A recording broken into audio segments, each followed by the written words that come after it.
and gentlemen, Philip Hodgetts. And I was here on the very first BOSCPUG meeting, and Greg and I was in the foyer with Tim Wilson and talking about how we should say BOSCPUG, and we decided that we'd kick the F out of it and just call it BOSCPUG. The silent F, which is ideally gone away. And finally Dan caught up. Almost 12 years later. Yeah. LumberJack is a system, and it's a logging system, so hence the name. It's not immediately obvious to everybody, so I thought I would get that up front. And it's from Intelligent Assistance. Normally you only get half the company, but tonight you've got the entire company here. We're not exactly that big because it's just Greg and I, but we did go on a recent recruiting drive and found him somewhat unresponsive. We thought in the current project it might have been good information. You may not know what else we do. As I said, we do Event Manager 10, but we started with 7 to 10. We write that important glue that takes you from the old world into the new world. We also have the glue that go back into the old world if you need compatibility, if you want to go from Final Cut 10 to After Effects, for example. Event Manager 10 has been a utility. 2 weeks after Final Cut Pro 10 was launched, we had Event Manager 10 on the market to solve this important need.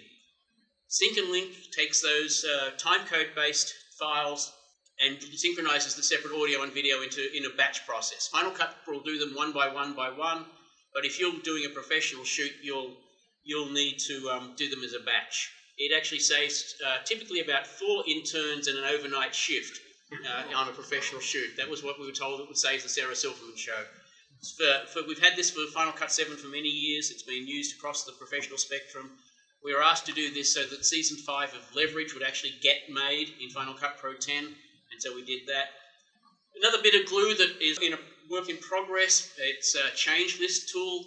Cinema Tools used to do this in the Final Cut studio world, but if you're working in film and high-level television, you need a change list tool because when you send the final version of the edit to the audio guys, it's never the final edit.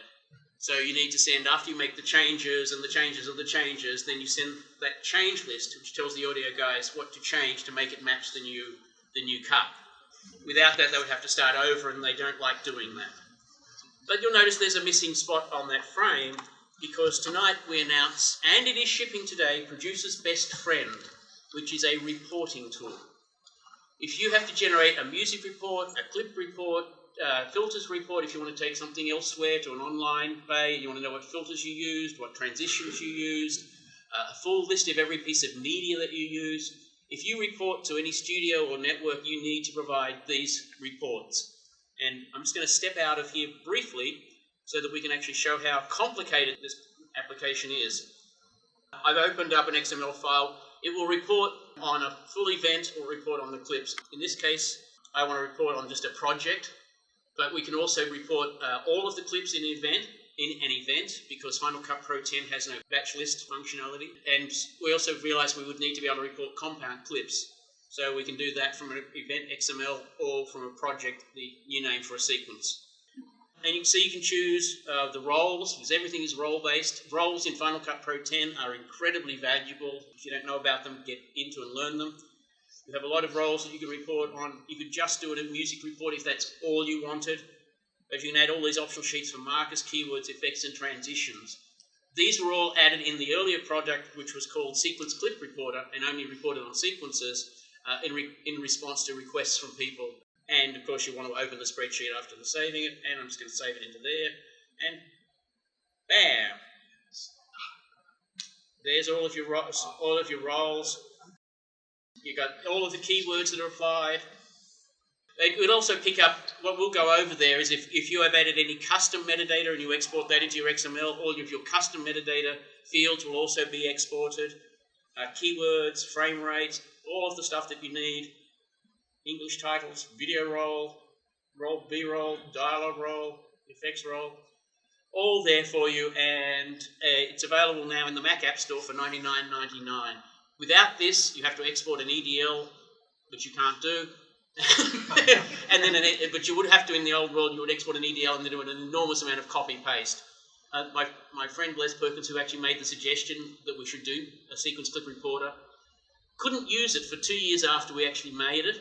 And the day he first used it, he rang me up and he said, I'm sitting here giggling. I've just done all my reports, the next 3 days' work in 5 minutes. So that's great. Meanwhile, back to where we were.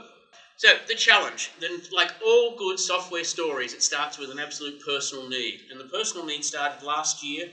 And those of you who were here at the February meeting last year would have heard me talk about what I planned to do for my summer, which was Solar Odyssey, a trip around the Great Loop Waterway on this solar-powered boat, making a reality TV show while we went. Now, I definitely wanted to do it in Final Cut Pro 10, but I also realized that if we just took everything and then waited till the end of the journey, we'd have 6 months of footage to log and try and edit. And I wanted to edit it as we went because it would get too far away. But I very quickly realized that if we shot during the day and logged during the night, the choice was sleeping or editing. And that didn't really appeal. So I realized that there was only one thing that we could do, and that was edit as we go and log as we started. Mostly familiar enough with the idea of keyword ranges in Final Cut Pro 10. You don't have to subclip. You can simply take a range, as Ben showed, and apply a keyword to that range. And we were inspired by that.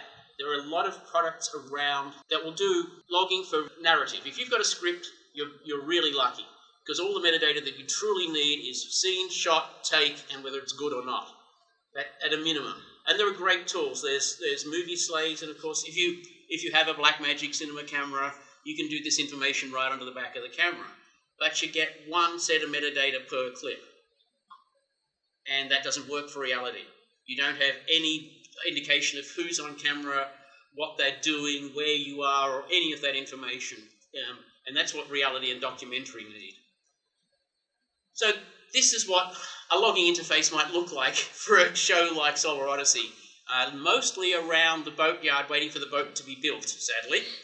But this is the interface that we developed. And, I'd love all metadata to be automatic. I really would love all the metadata to be automatic. But the thing is, we can't do it automatically yet. So we have to make it easy and early. And that, clicking on those buttons, as you'll see in the live demo shortly, is a lot easier than scribbling down notes with some rough time codes and hoping that they might actually get to the editor, that the editor may actually be able to read the handwriting, and that they will take the time to type that in, tippity typing. In most cases, the editor says, oh, screw you, I'm just going to log it myself, or have my assistant log it. I was also incredibly inspired when I first saw a demonstration of the now gone on location and its integration with Adobe Story. A great way that you could actually log stuff in on location based on the script and associate it with the media via time of day. And it was like a big light bulb went off in my head. With digital media, we have time of day stamps on every file. And we have time of day all day. So these two things to be used to pull together logging that doesn't require complicated Wi-Fi setups. It doesn't require any cables going between anything. It just requires close enough accuracy. Because it's logging, we don't need microsecond accuracy. 1 or 2 seconds either way is going to be fine, because the editor is still going to trim this up and do the thing that editors do. So that was my inspiration. So I came to the conclusion that the only thing we could do was to log as we shoot. And the advantages of that are many. We can transfer this almost instantly. Once we interview Dan, it'll take about 5 minutes to ingest everything and about 2 minutes to log the entire interview. And that's passing it out through, and I will get a string out of my interview of all of the selects from all of the answers. It's fast, as I said, and there's no more paper. And there's nothing to get lost, because it's all been logged into the cloud or onto a local server. You can't lose the piece of paper, you can't lose the little laptop that it's logged into, or the iPad that it's logged into, and it's consistent. Everybody that logs is going to be using the same keywords and for the same thing, because you can have multiple people logging, or you can log multiple cameras differently. Now, my summer didn't go quite the way I expected. We only really got 1 week underway, and I spent 3 days on the boat. Here I am about to throw the tow rope out to the towboat that was going to pull us in, because we ran out of power on the second day. We ran out of power again on the third day. and regularly after that. So LumberJack system was my solution. It's the evolvement of that solution, and this is how it works in overview.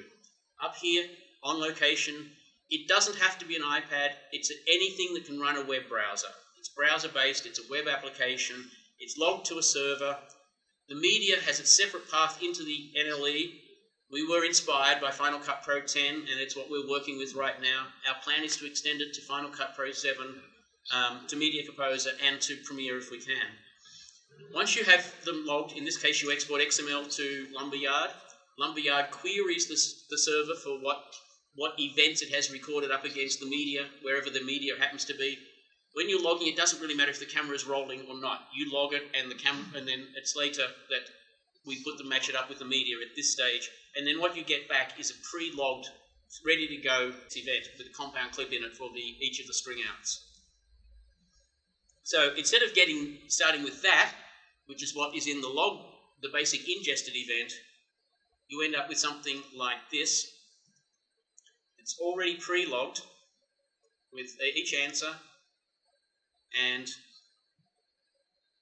a string out of all of the answers ready for the editor to start trimming them, tidying them up, putting in B-roll and doing that wonderful stuff that editors do. This does not replace the editor, it gives the editor more time to be creative. So, as I said, log during the shoot with Logger, ingest into Final Cut Pro 10, optionally create multiclips. We love multiclips. Normally I would also create a multiclip with the audio from a Zoom separate recorder for quality, but that complicates tonight's setup. Export the XML, take that in LumberJack, and you see it's a very complicated interface. But the LumberJack is where the logs get formed into some sort of fashion. And then when you come back to Final Cut Pro 10, you've got something ready logged and ready strung out, ready to start editing on. It's as simple as 1, 2, 3, 4. It's real time, it's paperless, and it's accurate. Alrighty. Dan. So I'm going to log here in the browser so you can all see what I'm doing. This is the logging interface. I'm going to create a new event so you can see the whole process. But I'm going to take all the keywords from my LAPPG event, which is a very similar subject matter. But I'm going to call this... Oops. Sorry. Is that... BOSCPUG. It's the very pronounced P. Pug is the keyboard. BOSCPUG demo. Okay. You can see that I've picked up, I don't need the Barnsdale Theatre, I don't need Venice, California. Woody and Wendy are not helpful, and I don't need Kevin Monahan. I'll leave my... Okay. And back to the logging interface. Okay. I also want to add a new location. Now, a location can be as broad as Boston, or it could be the room here, or the front of the room, or the back of the room, the front of the boat, the back of the bow of the boat, and the stern of the boat. It can be all of those. It can be anything that you want. And we basically have this conversational tone. You've got a location, a person, an activity, and something to define their activity. So you're really making a sentence. And somebody said, well, why are we forced to have location and person and activity? And I'm saying, there is absolutely no good reason in the world to not capture that information. So I'm going to force you to, because it's good for you. I think you should add Emerson College to one of the locations. All right, let's add Emerson. That's right. Great. And you can do this in real time as you go.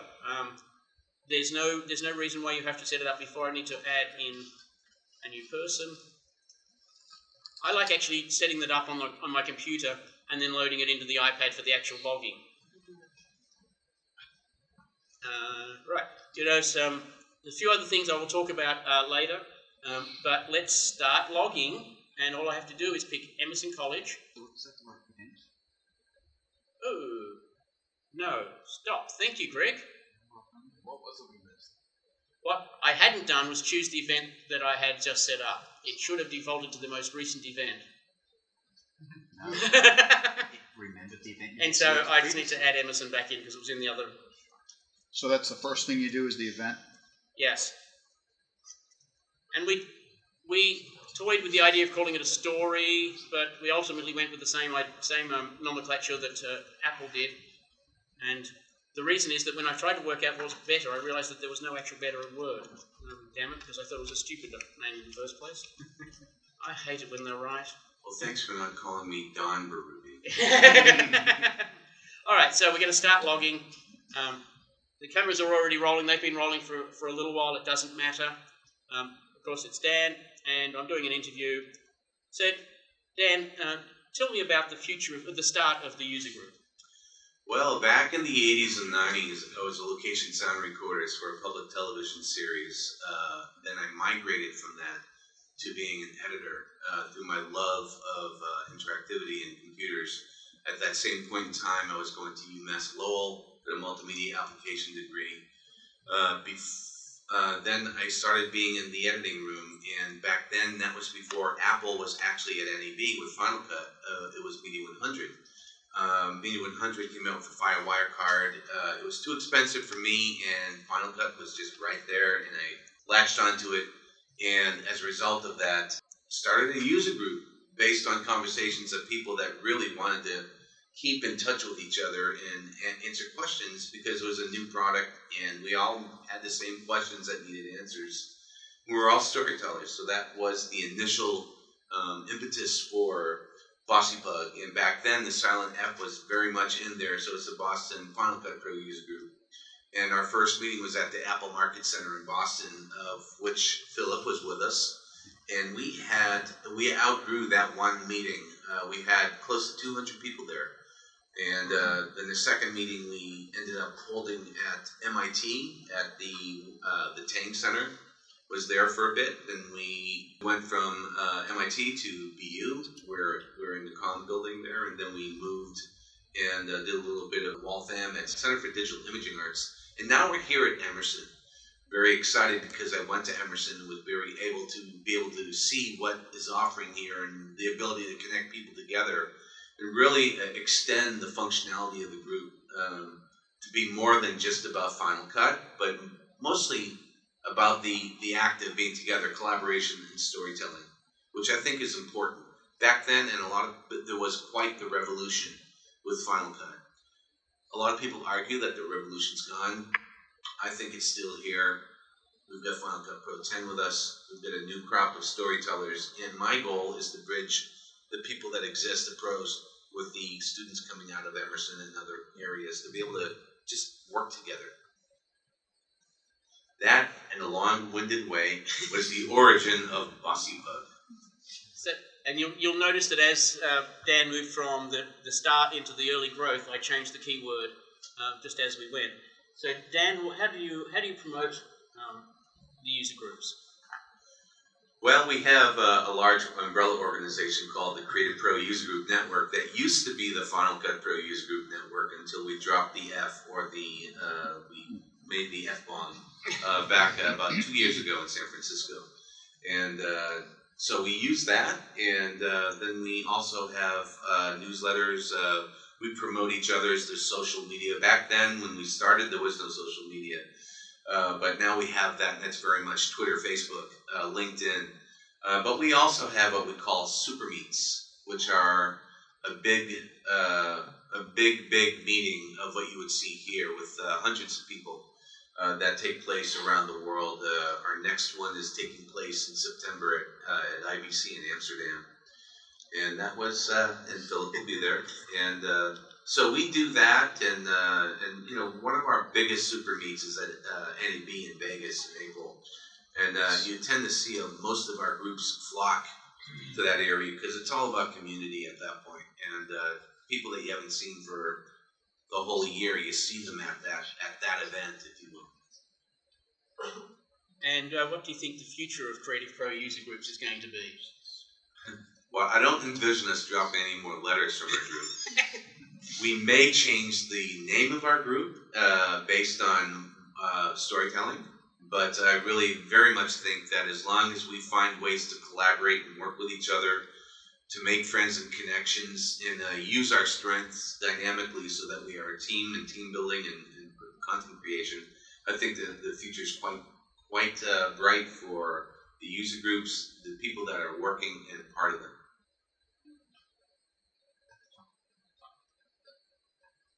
Did that answer your question? Thank you, yes. And we're done. So, there's the log. The time, start time, for each answer.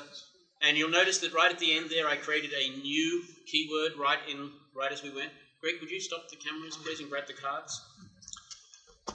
Ladies and gentlemen, thank you to Greg. Greg Clark, my partner in crime, my husband, my programmer, my best friend, all of the above. So back to Final Cut Pro 10. And I want to create a new event. So that's synced by clock? It's synced by time of day, yes. Yeah, I thoroughly recommend that you set the clock. I mean, for this class of camera, set the time just before the shoot. Set the time zone first and then the time, as we learnt today.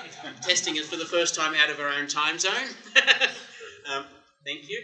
And one of the things I love about Final Cut Pro 10 is that I can set up more than one ingest card. Did I? Yes. So, the clip from here, this one, import selected, to Boston ingest, go to this card, scroll down, import selected, and it's going to ingest from one to the other, and then I can set up, I've actually had every USB port filled with something, and then to set up an ongoing ingest. While they're ingesting, we're 18% through. I just want to go back to the logging interface for a couple of things that I didn't show you. Some more features in here. If you have the desire, you can also rate something as 1, 2, 3, or no stars. And you can also do that on a phone. So somebody else could be rating that this is a phone-specific interface. Say an assistant could be doing all the logging, but the person, the producer or whoever's doing the interview, could just simply leave their phone, having most of the attention on what they're doing, but just going, oh, that was a good one. Oh, lousy answer. Yeah, we must have that one. And these create their own keyword collections for 1-star, 2-star, or 3-star sections. You'll notice too, as I said, I went in and I added a new keyword, but because what was being talked about was before I added the keyword, I had the opportunity to back time it. So I could add a new keyword and say, that really should start 15, 30, 60 seconds ago. And a person walked in and I had never seen them before on camera, so we need to add a new person and start it from when they came in. You've got that. You can identify a specific card and log only that camera card. So my camera cards are identified as yellow and magenta. I was told never call them card 1, 2, 3, and 4 because card 1 will get worn out and 3 and 4 will never get any use. There's one other feature you have is that you can add a comment. This again is going to be a time range, but if you want to give the editor some comment like,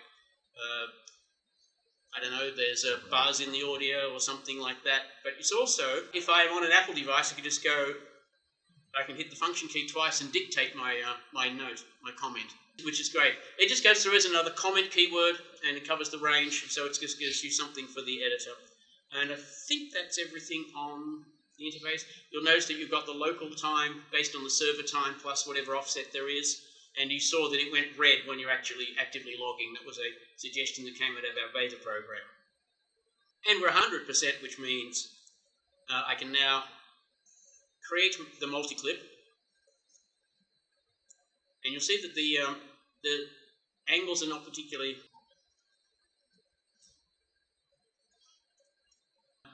well balanced, and I did learn what Ben was talking about earlier, that you could go back and you could correct the second angle, match it to the first angle after you've done all the cut, and I was really impressed when I saw that.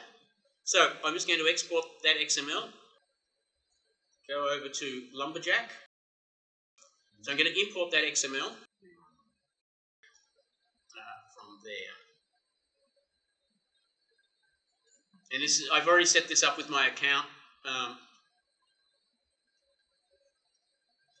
And so the Boston demo, there's a very little offset. The camera is in America, even in the New York time zone, even though the server is actually in Los Angeles. So we're going to account for that. I'm just going to string out Dan, but I could string out activities from everybody or keywords. Keywords, I think, is what we're going to mostly use, and I'll show you an example of that. And of course, we'll add the lower third for the first time everyone comes on camera. That's nice. 36 keywords were added to 3 clips in this event. Send it to Final Cut Pro 10. And yes, we do need an update XML command. We've made this point to Apple repeatedly, but we're getting there. Now we have keyword collections for each of the answers with the same clips in each one. But you'll see here on each clip, Emerson College goes down the whole distance. But here's the multi-clip. Here's the one that we really like.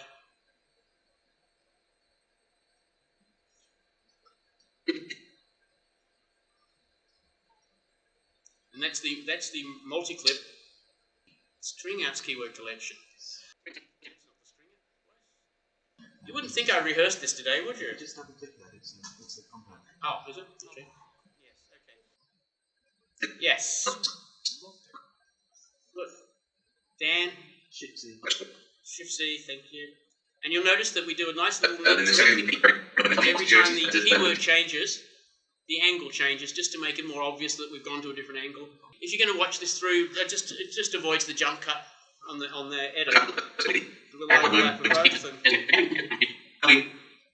Well, we have a large umbrella organization called the Creative Pro User Group Network that used to be the Final Cut Pro User Group Network. Notice a slight disjoint there because I clicked one on before I clicked the other off, so the times overlapped a little bit. You would trim that out. I mean, this is just a really first pass. Here's my string out of my selects, ready to start doing the magic that an editor does. If you're doing multiple interviews, if I was interviewing Dan and I've got Michael Horton interviewed, I've got Dan interviewed, I'd like to interview Kevin Monahan at some point, and then I could just I bring those all into one event, send that to LumberJack, and string out each of their answers as its own string out. So you start with, you'd have a string out of, the user groups getting started, string out of the growth period, and so on. Yeah. On those lower thirds, does it have to just be their name, or could you have done lower thirds with keywords? At this point, it is their name because that's what we pull up to put in there. We pull out the person identification, so that person keyword is being used. Well, we can edit that, right? You can go back and change that. You can put something else in there, but at the moment, it's just the person. That also allows, if you've got multiple people in a string out, it also makes sure that the editor knows who each person is right there directly in the timeline. Show the timeline index. The timeline index will show you that the keywords are there. Open the compound clip. Double click the Dan Bergen keywords. Right. There. I see. And it's now we can see where each of the keywords is in the edit. You don't need a lower third because you've got the timeline index. Yeah. Yeah, that's a better answer to your question, I think. Could you repeat that? Yes. The question was, could we have the keywords in the lower third instead of the person identification? And as Greg so well clearly reminds me, you actually get that in the timeline index, which I think meets the need. So let me just summarize. What we did was we logged an interview in real time. We ingested the material. We made our multi-clips. We sent it to LumberJack, to Lumberyard. It merged everything together. It created a logged event and string out to our needs. And that is paperless, real-time, on-location logging. It's very much suitable for reality, documentary, and other unscripted. As I said, if you're working with scripted narrative material, then you've got great solutions on the camera and the Blackmagic camera. Movie Slate is a great ecosystem. It's transferred to the editor with 100% accuracy. There's no chance of losing a piece of paper, losing a note, being unable to read the note. You can log one camera or multiple cameras, or you can log multiple people can log the same camera or the same camera. So you can either tie one person to a camera, you can tie 3 or 4 people to logging whatever cameras are being shot, or you can do any combination of that. And as I said, it generates the select string outs. And I'm afraid that's the bottom line, is everybody is being asked to do more for less all the time. And the bottom line is this will do more for less. It'll get you more time. And my friend Larry Jordan made it very, very clear why we want to do this. It's not just to save more time, but there's a finite amount of time that you're going to have to do the job, increasingly less time. If you spend all of that time logging the material and doing your string outs, you have very little time for what actually the job that you're supposed to be doing, the creative editing. If you can get all of that done ahead of time and start with a string out, and after all, a select string out is the first thing that you're actually going to do. When you go through, find your selects, you're going to string them out with person or location or keyword. That's the first thing you're going to do, and then you're going to start working out what's good, what's bad, making your trims, all of the good stuff that the editor does. So, as Larry says, we do this so that we have more time to be creative, and that's what we are about. But the way we sell it is as to save time and money. LumberJack is almost ready for release. We still have an ongoing beta program, and I'd be happy to add anyone to that was interested. It is only Final Cut Pro 10 at this point, but it will be expanded over time to the Final Cut Pro 7 XML universe. What about the logging tablet? The logging is anything that will run a browser. So anything that can connect to the web and run a browser will be fine for logging. Software as a service, we've set the price at $50 a month, but for the first year we're going to drop that to half price, $24.99, for full access, for unlimited access to as many projects and events as you want to do. Excellent. It is going to be Mac only, as far as the LumberJack Lumberyard part of it at this point. You also spoke about the idea of making it available with Adobe Prelude. We're still working how best to deal with the Adobe world. It is definitely on our roadmap. And Media Composer is on our roadmap. A lot of reality is done on Media Composer, and it would be foolish to turn our backs to that. But I do want to thank both Philip Hodgetts and Gregory Clark for being here tonight.